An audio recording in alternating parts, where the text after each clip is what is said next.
नमस्कार मैत्रिणींनो, आज बघा आपण पौष्टिक खिचडी जी आहे ती कशा पद्धतीने बनवायची आहे ती बघूया। आता हे बघा, खूप सोप्या पद्धतीने ही खिचडी जी आहे ती बनवायला सांगितलेली आहे आणि लहान मुलंही आवडीने खातील।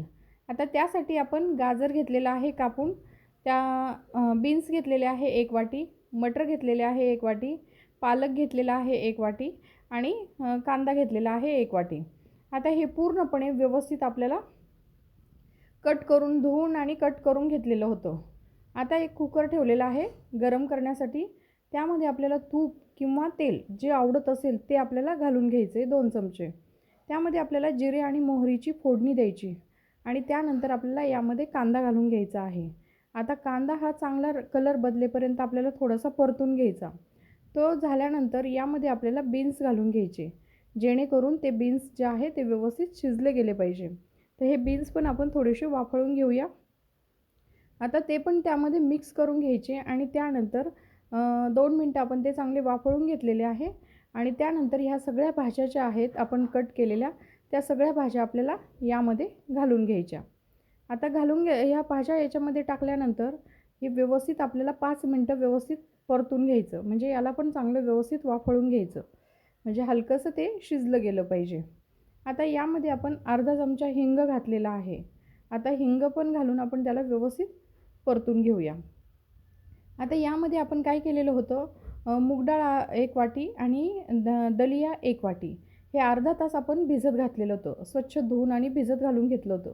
आता यामधलं पाणी आपल्याला काढून घ्यायचं आहे।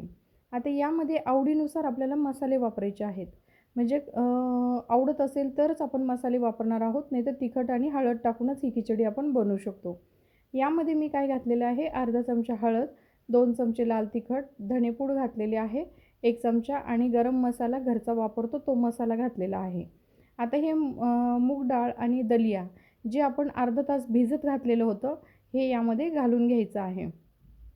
यामध्ये घातल्यानंतर याला पूर्णपणे व्यवस्थित चांगलं परतून घ्यायचं। आता हे व्यवस्थित परतल्यानंतर जसं भाज्या पण आपल्या चांगल्या वाफळून घेतलेल्या आहे आणि हे पण केलेलं आहे, मूग डाळ आणि दलिया पण व्यवस्थित परतून घेतलेला आहे। जेवढे आपण प्रमाण घेतो त्याच्यात डबल आपल्याला पाणी वापरायचं आहे आणि त्यानंतर हे व्यवस्थित आपल्याला मिक्स करून घ्यायचं। आता यामध्ये तुम्हाला जे मीठ आवडत असेल, सैंधव मीठ किंवा काळं मीठ किंवा आपलं साधं मीठ, तर जे आवडत असेल ते मीठ यामध्ये आपल्याला चवीनुसार घालून घ्यायचं आहे। काय होतं, सैंधव मिठाने पण याची टेस्ट जी आहे ती खूप छान लागते आणि खायलाही ते मस्त लागतं।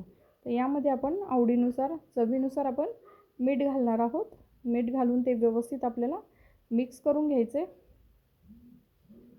हे बघा, आपण मीठ घालून घेतलेलं आहे। आता हे व्यवस्थित मिक्स झाल्यानंतर याला आपण काय करणार आहोत, याच्या 3 शिट्ट्या आपण याच्या काढून घेणार आहोत। तर हे बघा 3 शिट्ट्या झालेल्या आहेत। तर आपली मस्त खिचडी जी आहे ती तयार झालेली आहे। आता व्हिडिओ जर आवडला तर व्हिडिओला लाईक करा, शेअर करा आणि चॅनलला सबस्क्राईब करा।